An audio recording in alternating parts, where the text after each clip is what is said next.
بسم الله وبه أستعين الصلاة والسلام على رسول الله الصادق الوعد الأمين أما بعد السلام عليكم ورحمة الله وبركاته. Respeitosos irmãos, digníssimas irmãs, gostava de vos convidar para a continuidade desta nossa pequena série, uma conversa, o quanto ela pode ser perigosa para a sociedade e o quanto ela pode ser proveitosa para a sociedade. Na nossa segunda conversa, tentamos trazer algumas informações tiradas a partir do Alcorão Sagrado, provando-nos com isso a afirmação que nos foi, ou que nós usamos-la no início das nossas conversas, ao dizer que uma palavra pode ser um motivo de introdução ou de nós entrarmos no paraíso, inshallah. O mesmo também provamos que uma palavra má solta, ela pode ser um motivo, infelizmente, de provocar a zanga de Allah e, consequentemente, termos que merecer o castigo de Allah. Na'udhu billahi min dhalik. E hoje a nossa conversa é acerca de como uma palavra pode destruir uma nação. Uma palavra má solta, como nós falamos no início da nossa primeira conversa, ela tem um potencial, ou ela tem um perigo mais do que uma bomba atômica. Ela pode destruir uma nação que tanto se sacrificou para edificá-la. Ela pode destruir uma nação ao ponto de levar para uma guerra sangrenta a moral de uma nação, a desunião visível de uma nação que já estava unida. E nós gostávamos de nos auxiliar com o Surat An-Nur. Surat An-Nur é o capítulo 24, um capítulo que eu recomendo a todos lerem, porque ele está repleto de várias instruções divinas a respeito da vida de cada um de nós. Portanto, no Surat An-Nur, Allah subhanahu wa ta'ala traz uma passagem acerca da destruição, ou por outra, do poder destrutivo de uma palavra numa nação. Nabi alayhi salatu wassalam, como todos vós sabeis, ele casado com a nossa querida mãe Aisha radiallahu anha, na cidade de Medina, ele efetuou uma viagem, e nesta viagem a Aisha radiallahu anha, que é a nossa mãe, ela acompanhou nesta viagem. Foi uma viagem daquelas missões que vocês sabem, na defesa do Islã. O mais importante é que durante a viagem aconteceu algo inesperado. A nossa mãe Aisha é um lugar em que a caravana, ou o grupo todo, ficou. Aí a nossa mãe Aisha acabou despedindo-se, acabou saindo para ir atender às suas necessidades, e aí necessidades biológicas.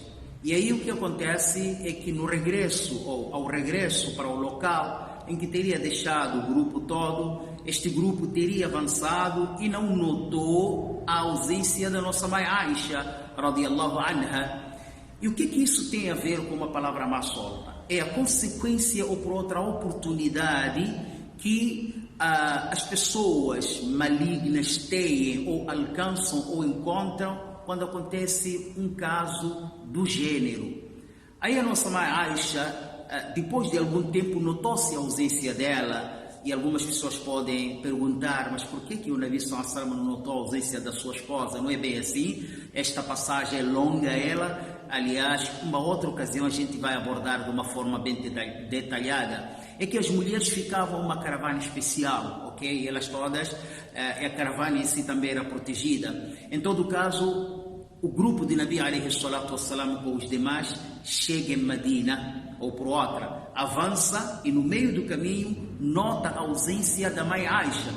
E Suleiman, aliás, um sahabi, um companheiro do Nabi sallallahu alaihi wasallam, de nome Safwan ibn Mu'attil as-Sulami, radiallahu anhu. Este homem, este jovem, podemos assim dizer, ele prontificou-se para ir atrás da nossa mãe Aisha. E lá ele foi. A Aisha, quando voltou, radiallahu anha, e notou que o grupo já tinha arrancado, ou já tinha adiantado, Aí a nossa mãe Aisha preferiu ficar no mesmo local, em caso do pessoal notar a ausência, claro que voltariam até lá.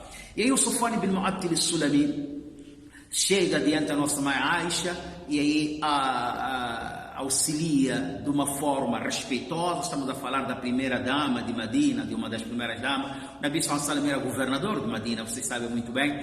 E aí a nossa mãe Aisha sobe no animal e o Safwan ibn Mu'attil al-Sulami, ele começa a puxar as rédeas do animal. Estamos a falar o animal, nada mais do que o transporte naquela altura.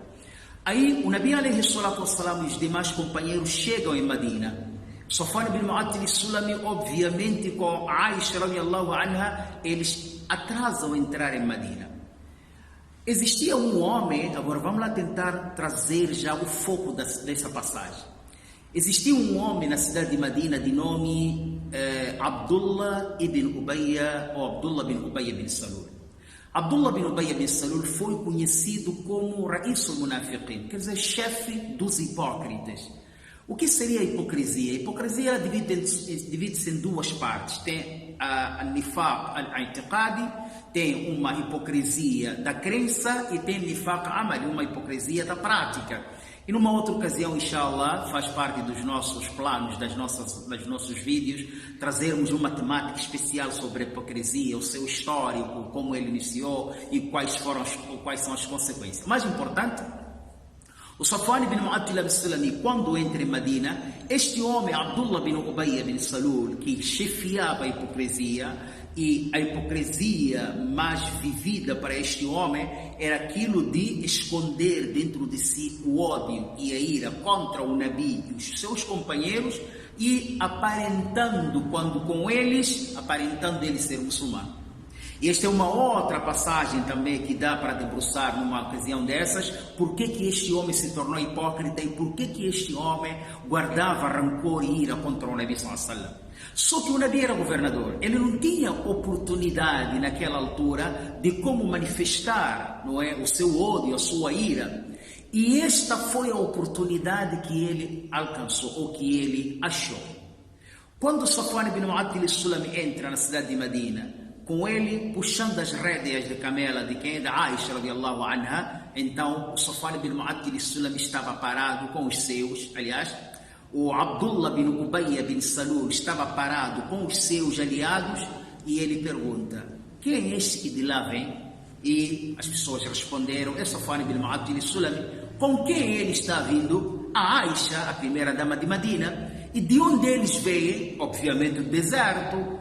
Duas pessoas de gêneros diferentes ou de sexos opostos.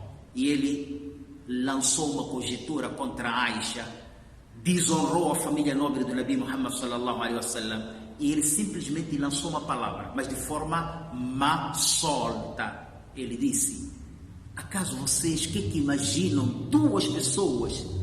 Safwan ibn Mu'attil al-Sulami era um jovem atraente, a Aisha radiyallahu ta'ala anha era uma outra jovem atraente. Então estamos aqui a falar de uma conjectura como se eles tivessem praticado o adultério.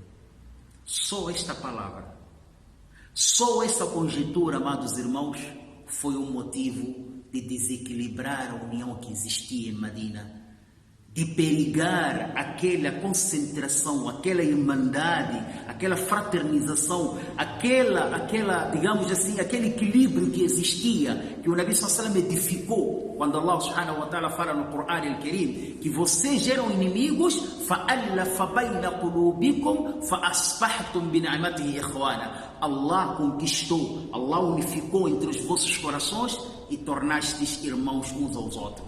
Então, Abdullah bin Ubayya bin Salul, com a sua palavra mais solta, estragou tudo isto.